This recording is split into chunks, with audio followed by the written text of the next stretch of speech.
The Fed15 podcast is presented by Serving Those Who Serve, a fiduciary, fee-based financial planning firm serving federal government employees and retirees all over the country.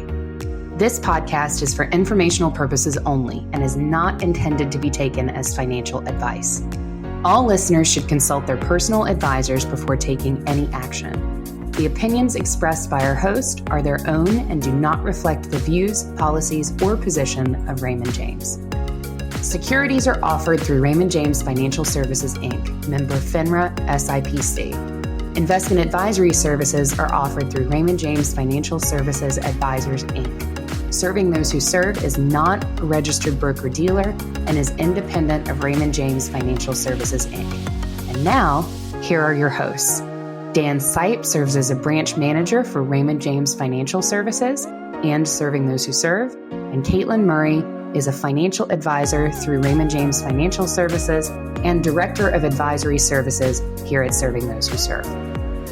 Welcome, everybody, to the Fed15 podcast presented by Serving Those Who Serve.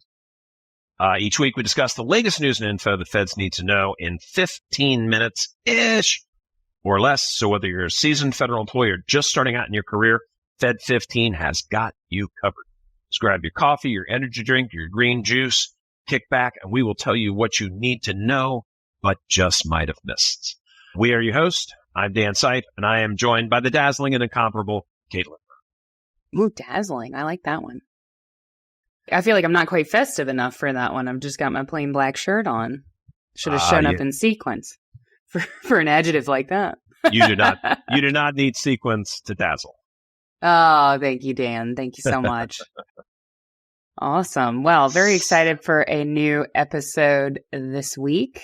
Got a lot of good topics to talk about, but Dan is bursting at the seams to share one specific topic with us. Oh, yeah. Okay. So, as you all may know, a few weeks back, if you're a watcher of the videos, because you would have missed it if you just listened, Katelyn was sharing that in her community of Danville, Virginia, they have the Danville Dairy Daddies, which is their minor league baseball team, which is a very jacked cow. I mean, I think we need to test that cow. Yeah. It's looking suspicious. Absolutely.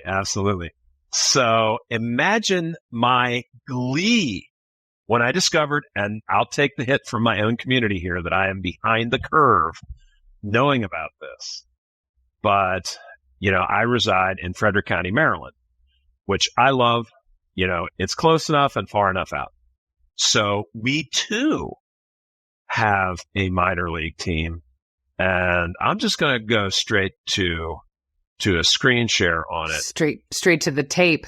Exactly, because, I would lay aside the felicity of my tongue just to be able to share this image. So here we go.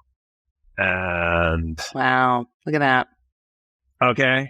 So I'm pretty sure my cow needs testing too. Yeah. Okay. Yes. That's a very jacked superhero style cow. 100%. And evidently capable of flight. Yeah. That's a new, he also has a pierced ear. Absolutely. The lime green earring. I love that.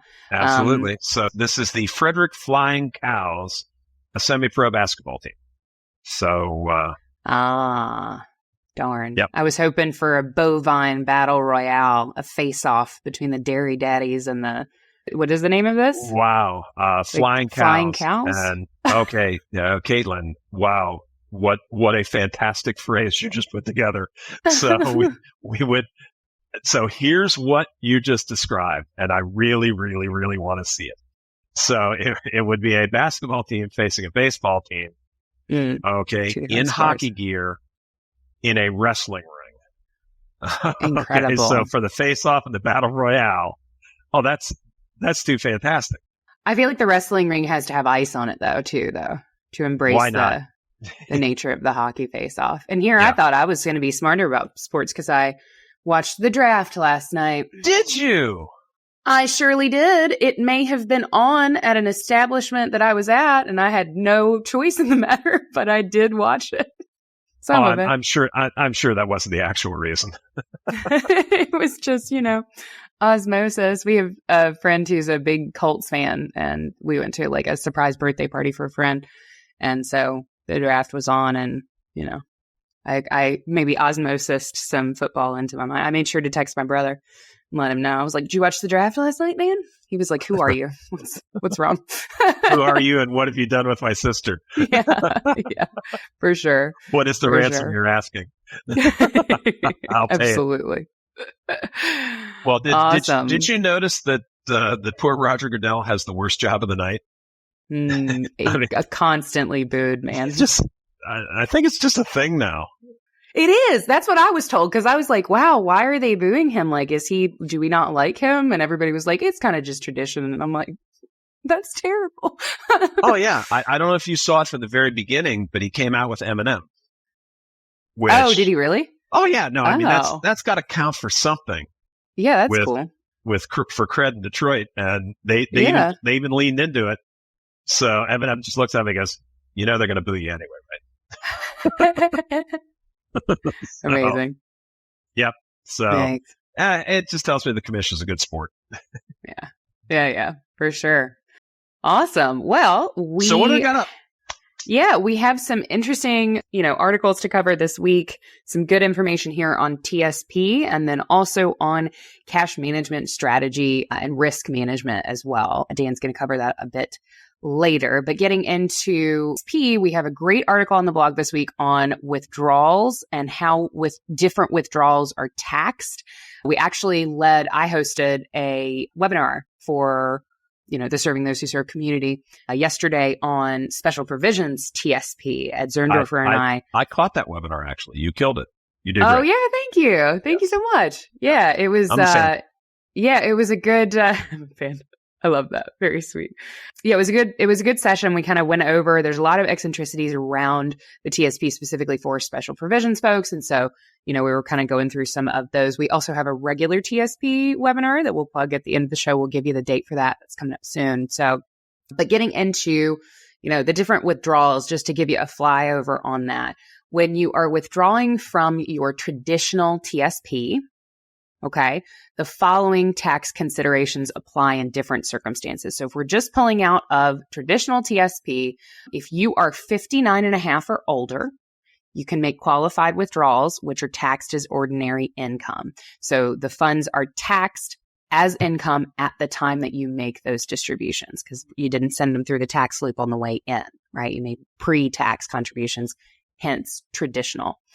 If you are rolling the money over to a traditional IRA or an eligible employer plan, maybe you leave federal service, you open up a 401k with a new employer and you want to roll your TSP money into that, you can do so.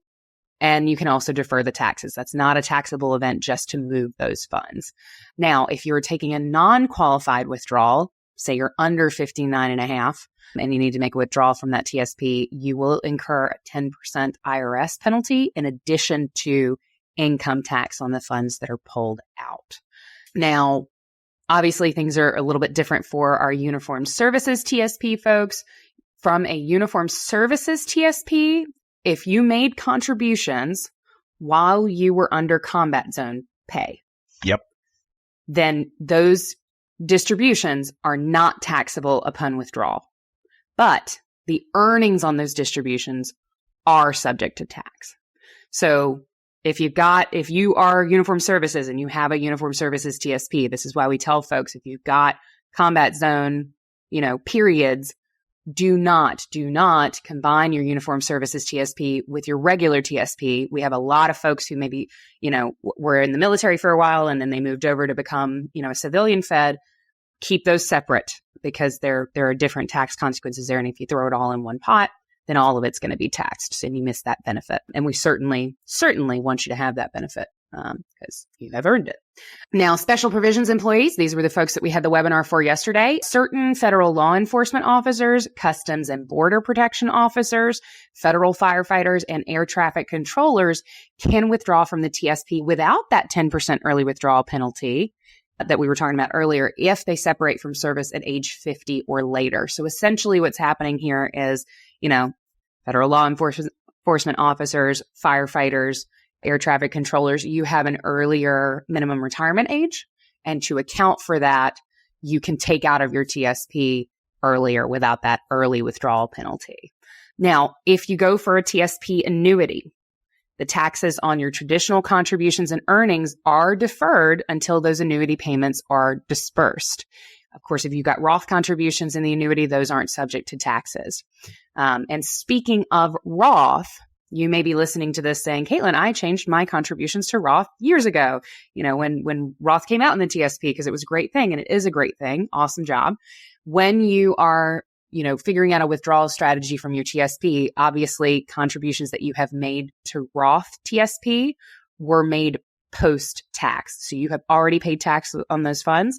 You sent it through the income tax in advance. You paid tax on it when you made the contribution, and therefore you can pull out both your contributions and your earnings tax-free. The caveat is as long as it is a qualified withdrawal. Mm-hmm. And there's a couple qualifications to being qualified. To be qualified, you have to have the account has to be at least 5 years old, basically. So you have to have had that. It has to be 5 years from when you made your first Roth TSP contribution. And then the earnings, to get those out as a qualified distribution, you have to be 59 and a half or older, or there is a caveat there if you are disabled, to avoid that 10% IRS penalty. So don't think that just because you're contributing to Roth TSP and you've paid that tax in advance that you can pull those funds out tax-free. You do still have to meet the age requirement, and you do still have to meet that Roth 5-year rule on that. So obviously, when we're looking at TSP withdrawal strategies, there's a lot of complexity that goes into it.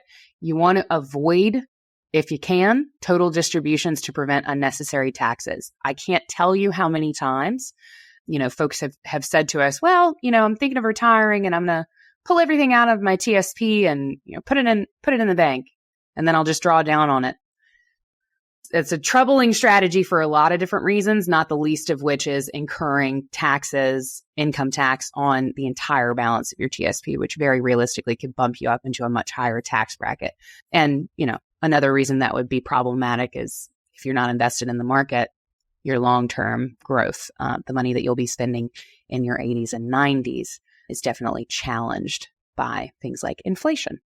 So when you're looking at designing a strategy, you want to consider partial and automatic withdrawals to minimize your tax liability. It is a lot to sort of get your hands around. And if you don't have, a trusted resource that's vetted, that's credentialed to kind of help you design that withdrawal strategy, and you're looking at retiring within the next couple of years, it's definitely good to kind of, get your hands around the entire situation, look at your pension, look at your Social Security, look at that investment component, which oftentimes for our feds, the TSP is the heart of, and design a strategy that works for you. If you don't have a trusted resource for that, reach out to us at askstws@stwserve.com, and we would be happy to sit down and have a conversation. Gotcha. Yeah. A lot of information there. Indeed. Definitely recommend digging through that article if you are somebody who's looking at withdrawing from the TSP within the next couple of years. Got it. For mine, I'm going to stay super high level because I need everybody who's watching or listening to this to commit to reading the article itself, because it's a follow-up to Jen Meyer's terrific intro, which is 5 things you must have in a federal financial plan. And these are those first 2 things, which would be cohesive cash strategy and realistic risk management. So at the high level, I will challenge you by saying you may have too narrow a view of cash and how it fits into the whole equation. People do not often enough consider the relationship between cash savings and installment debt. Okay, but I'm sure you encounter it. We meet people that have a big chunk in cash and they're carrying balances on their credit cards. Yeah. And so one of the things that Jen's article will do is help you start to think in terms of how you might be able to become your own bank, become your own lender of first resort. And I'm not saying it's easy. I'm not saying it'll happen overnight, but it becomes a wealth builder. Even during the days when we were getting nothing on our cash, and thankfully those are gone. So one of the things in your cohesive cash strategy now is you need to get out and shop, and don't trust your bank to give it to you. I'm not knocking the banks, but the reality of it is I walked into our local bank, my My daughter is starting her career, getting the checking account set up, all that stuff. And right on the wall, it says, ask about our high yield savings, 4.5%. I knew I wasn't getting 4.5%. And I said, hey, tell me about that. They said, oh, that's only for new money. I said, well, if I take all my money out and come back, is that new? And then very quickly we had a negotiation and got to where we both got what we wanted. But don't assume that your bank's going to give it to you. You need to go out and shop those numbers that they're putting out on the web and then come back and talk to them about it. But Be sure to take a look at Jen's article, because she's going to go into talking about how you can gradually move it to the point where, yes, you'll still have your credit cards, you'll still get your miles and points and everything like that, but you'll be the one carrying the balance, and you'll be paying yourself back instead of paying the credit card back. And then when it comes to realistic risk management, there are so many places that people miss on the risk side. And Katelyn, I know you see this as well. We'll see people that build up $1 million plus in TSP, and they just have 100, 300 for their liability protection on their auto. And you may think that your TSP is protected from creditors. Well, it is until you draw it. And guess what? You're going to draw it. So I'm going to give you 2 words right now that if you don't have it, look into it: umbrella policy. Also called personal excess liability umbrella. It rests atop your auto and homeowners, and it only kicks in when something really bad happens that's going to put your other stuff at risk. And it's a super easy way to shift that. But Jen also talks about making the best use of deductibles. Okay, making the best use of your health plan. And you'll want to stay with this series because she's got a doozy of a wealth builder that's a combination of high deductible health plan and then healthcare savings accounts. So this whole series is well worth your time. So make time to go ahead and read those things, because the umbrella policy, getting your deductibles right. Don't forget disability and long-term care.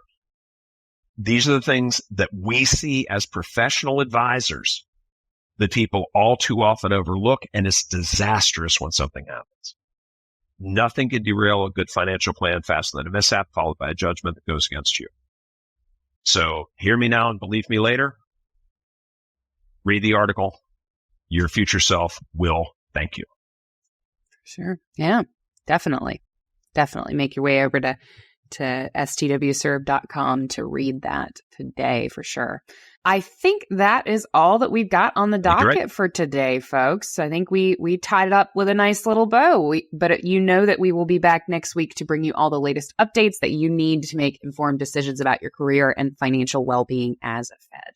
And be sure to subscribe. Hit that subscribe button on our YouTube channel or Spotify so you never miss an episode. And please remember to share it with your friends and colleagues.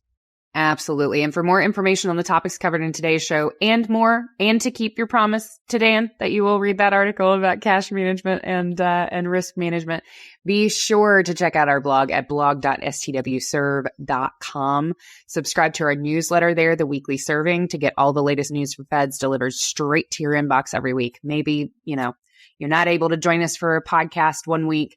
That Weekly Serving is going to make sure that you're getting the latest from our blog, and all of it is highly actionable for Feds. So now, that's crazy talk that they'd miss our podcast, Katelyn.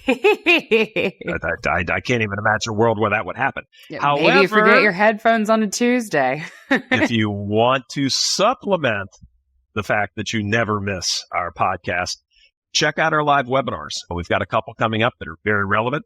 We've got tax planning on May 14th from 11 until 2, and then TSP, one of our most popular, is on May 17th from 11 to 2. And if you happen to be the person that you are looking for that one-on-one individual approach, happy to make that available to you.